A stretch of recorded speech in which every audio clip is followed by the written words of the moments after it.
Right, cheap midfielders now. So I have got a bit of eating of my words now, and an apology to issue to Brad for the Matoma disrespect. Yeah. Um, to be fair, Brighton, the pie does actually look big enough, and Matoma did look very good. So I will I will give that to you. Yeah, he was Um, brilliant, and he is brilliant. To be fair, like I say, Brighton's fixtures are ideal, and yeah, whoever plays in that front four or whatever it is going to be, then yeah, they're all going to get involved. Like, I mean, this weekend, it was only Welbeck that didn't get involved, I think. So yeah, yeah, there's plenty to yeah. go around. And as you said before, their fixtures are just an absolute dream. I've still got Madueke at one, just because I think Chelsea's attack is very strong, but I just like how direct he is. Every time Madueke gets the ball, he seems to immediately want to take on someone, immediately want to get in the box, and he has been unlucky, not to record a return in his last few games because he has averaged over zero point 0.5 xg. XGI, sorry, in his last three games. So he has just been unlucky in that sense. And Chelsea's fixtures are also brilliant. So Yeah, that is why I've got him there.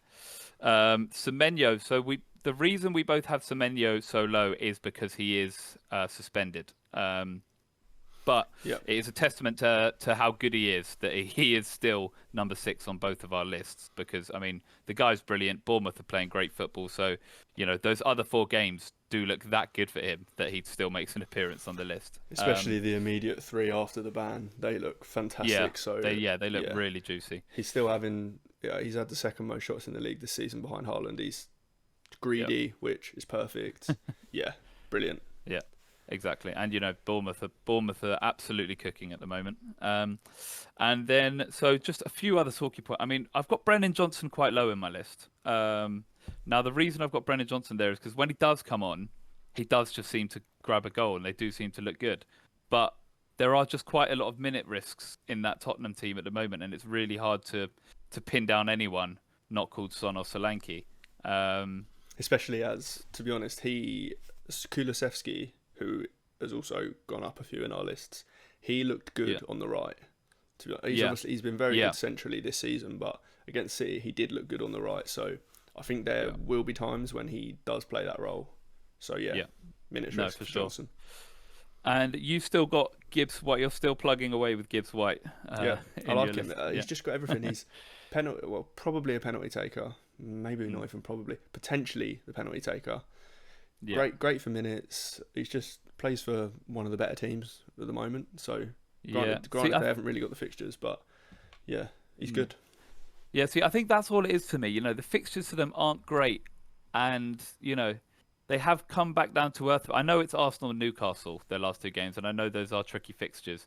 But I am just a bit concerned that we now see Nottingham Forest slide back in to that, because it wasn't just Arsenal and Newcastle; it was 6 goals they shipped. So that's gonna hit your morale pretty hard. But I do get you. He does have that talismanic value for them. I just think at the moment so does Wood. So given they don't score a lot of goals, if you have one talisman, there's not a huge amount of, unlike Brighton, there's not a huge amount of pie to share around. And then premium mids. There's not a huge amount to say really about premium mids, but we can have our Son debate again. There's almost no change in my list, to be honest. Almost no change in my list either. I've swapped Gordon and Odegaard, but that's kind of arbitrarily. I'm just a Newcastle fan, I just like Gordon, to be fair. Actually, one thing I will say though. So Son. We'll just touch on Son quickly. I just if Tottenham are scoring 4 week in, week out, they scored the most goals in the league, I'm pretty sure. And Son only has 1 goal in his last 10. I think that just is slightly concerning.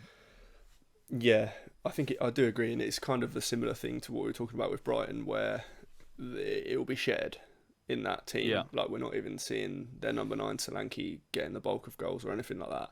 So I still think that them and Liverpool are the best attack in the league. They're the 2 best attacks in the league. So if they are scoring goals, which they will, then I think he's great. And for me, the reason he's that high is probably because he's the penalty taker. I don't believe in any of this Solanke taking the next penalty. Yeah, I think it'll be Son. Me neither.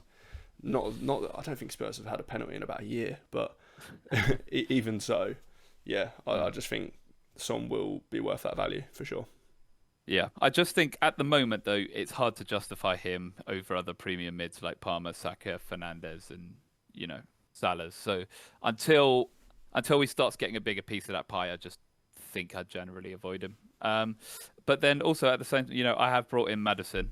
I know he's had a stinky few couple of weeks before this where he was dropped and getting barely any minutes, but they brought him back in this week and he did look electric in the first half. He did look like a lot of it was going through him, and so I just think he's almost stamped his mark there. He'll be hard to drop basically He will. after a performance like that. He will, but I don't see how they fit in Johnson, Madison, and Kulusevski.